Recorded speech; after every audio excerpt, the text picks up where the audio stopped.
गुना अधिक हो गई है। अच्छा। यानी अतिरिक्त महिलाओं की भर्ती और उन्हें प्रोत्साहन करके पुलिस सेवा में लाया गया। ऐसे ही शिक्षकों की भर्ती में, ऐसे जीवन के क्षेत्र में। दूसरा, रोजगार का सृजन और कैसे स्वावलंबन का कार्यक्रम हुआ। उत्तर प्रदेश के अंदर 58,000 से अधिक ग्राम पंचायतें हैं। हर ग्राम पंचायत में बैंकिंग कॉरेस्पॉन्डेंट सखी, हर ग्राम पंचायत में बैंकिंग का सारा कार्य।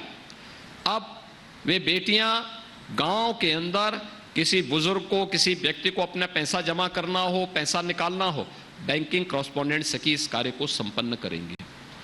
हर गांव में हम लोगों ने एक ग्राम सचिवालय का निर्माण कर दिया। यानी आश्चर्य होता था, हम राज्य स्तर पर सचिवालय बनाते थे, जनपद स्तर पर विकास भवन बनाते थे, लेकिन इस विकास के कार्य को जहां इंप्लीमेंट होना है वहां पर उसके लिए कोई भवन नहीं था। उत्तर प्रदेश के हर ग्राम पंचायत में एक ग्राम सचिवालय का निर्माण हुआ है। ग्राम सचिवालय के साथ एक बैंकिंग कॉरेस्पॉन्डेंट सखी जुड़ी है।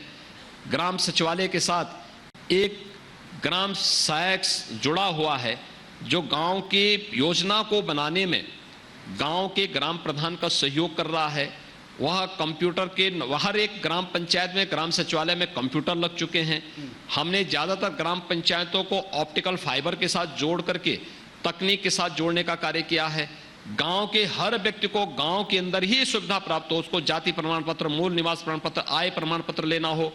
गांव के ग्राम प्रधान को कोई विकास कार्य कराना है, एमबी के लिए उसको किसी एक एजेंसी का इंतजार नहीं करना पड़ेगा, बल्कि सरकार ने इम्पैनल्ड कर रखा है। सरकारी संस्थाओं के साथ साथ सरकारी नहीं है, निजी क्षेत्र के भी कुछ आर्किटेक्ट और कुछ सिविल इंजीनियर ऐसे होंगे जो आपको ये सेवाएं प्रदान करेंगे। आप उससे इसके एमबी कराइए, हम थर्ड पार्टी से उसकी जांच करवाते हैं और एक समय सीमा के अंदर सारी योजना वहां पे इंप्लीमेंट हो जाती है।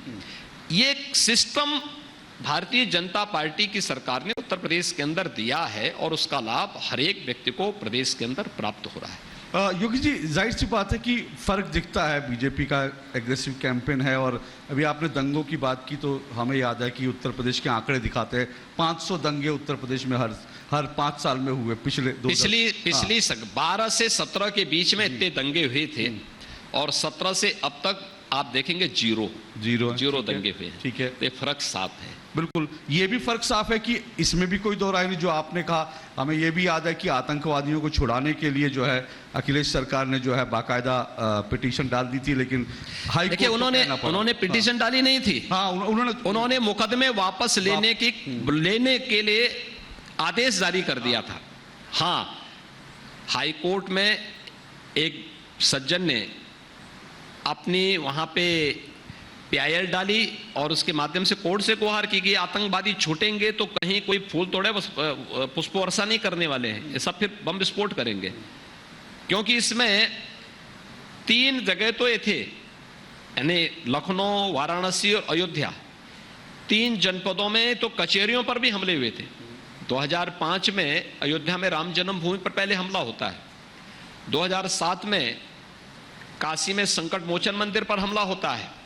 रामपुर में CRPF कैंप पर हमला होता है। अयोध्या, काशी और लखनऊ की कचहरियों पर भी हमला होता है। आस्था के साथ साथ सुरक्षा प्रतिष्ठानों पर और न्यायपालिका पर भी हमला हुआ था। उन आतंकवादियों के मुकदमों को अखिलेश सरकार वापस लेने की शरारत कर रही थी, जो तत्कालीन न्यायपालिका ने तत्कालीन समय में उस पर रोक लगाई थी। अन्यथा वे सभी आतंकवादियों के मुकदमे वापस हो गए होते, क्या स्थिति होती।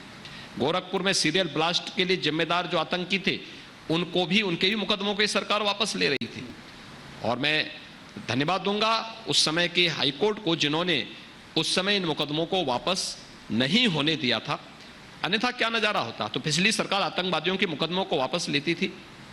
हमारी सरकार आतंकवादियों से निपटने के लिए एंटी टेररिस्ट स्क्वाड के सेंटर प्रदेश के अंदर अलग अलग स्थानों पर स्थापित करती है। हम जीरो टॉलरेंस की नीति के साथ अपराधी और किसी भी प्रकार की एंटी सोशल और एंटी नेशनल एलिमेंट के साथ, जीरो टॉलरेंस की नीति के साथ हमारी सरकार निपटती है, उनके खिलाफ कार्रवाई करती है।